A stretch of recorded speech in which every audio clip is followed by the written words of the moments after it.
Hey everybody, thank you for joining us. We're here at the Possible event in Miami at the Assembly Cabana. My name is Kim Davis. I'm joined by Barry Frey of DPAA, and I think you just want to jump in and tell us a little bit about what it is you do.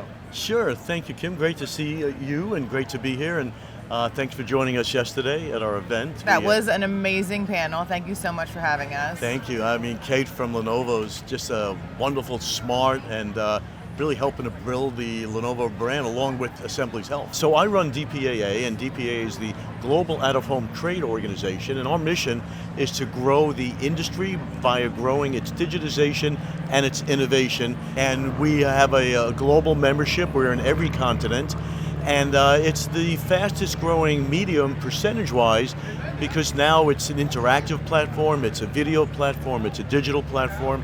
And we love working with our partners at Assembly and Stedwell. As we were talking about your awesome panel with Kate from Lenovo yesterday, what is it you're seeing that are some of the most exciting innovations in the space right now?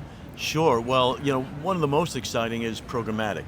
So now, like the digital world, we can serve ads by time, by temperature, by news, and we could also have them be contextually relevant to such. So we have different forms of copy that can do that. That's a pretty exciting and fast-growing area of digital out-of-home is the programmatic space. Also, we're seeing a lot of innovation in 3D. We have some members that do 3D on any screen, which is some really wonderful work. We actually opened up our summit last year with me in a spacesuit jumping out into the audience. Did you really? Yes, I'll show it to you later. And then the other area that's kind of innovative is holograms. So we have some hologram members that are driven by AI and really, perform in an incredible, interesting way for promoting brands outside the home. And then the other part that's very exciting for us now, and you folks are very involved in this, is also retail media. If you think about it, retail media is a $140 billion marketplace, but that's essentially all online. How is retail media working with digital out-of-home to sort of complement all of those strategies right now? Great question. So we have the ability to reach people on their daily journey, on their path to purchase, and now increasingly more at the point of purchase. And if we go back to some of those numbers where it's a $140 billion retail ad marketplace, that's 99.5% online, whilst the percentage of sales that take place in real life stores is in the US about 85%. In the UK, it's at 82%. In Canada, 78%. So it's a huge opportunity to reach people in physical places with our physical screens. We did a holographic experiential in APAC for Lenovo out of home, which was really exciting. And I'm wondering, when you're looking at globally for digital out of home, what do those evolutions mean in the different markets? Sure. Well, what we do offer is some level of consistency. We tend to work on, acting global and thinking local. Yet, for instance, our partners in holographs can put them, say, in any mall, including a great company, Simon Malls, who's your client. Thank you for the plug. Absolutely. And, we also have members such as Westfield Malls and Klépierre throughout Europe, and in the Mideast, there's some amazing malls. So we can put these holograms in any physical place like that and just tweak it for the market. I'm wondering, as obviously it's 2025, the consumer's attention is more fragmented than ever, and it will continue to be. How are you and DPAA thinking about that? It's a challenge for everybody. And in addition to the fragmentation of noticing advertising, the other kind of metric is that TV, cable, and satellite are largely declining all over the world. Yep. Yet there's no brand or consumer that denies the power of video. So we, as that is declining, the power of video on the daily journey and people's lives outside the home, we're increasing that. So that enables a larger share of voice in this fragmented world. Awesome. No, I think that's super insightful. I'm wondering too how you are facing with new technologies coming in and AI and everything that's being thrown at people right now. How is that being incorporated into digital out of home? Yes, aggressively. Thank you very much. So as an example, once again in our programmatic area, we have some of our members that you can basically, in fact, type in or verbally say, I'd like to reach women executives in Baltimore that have an index spending level. He's targeting me, guys. Exactly.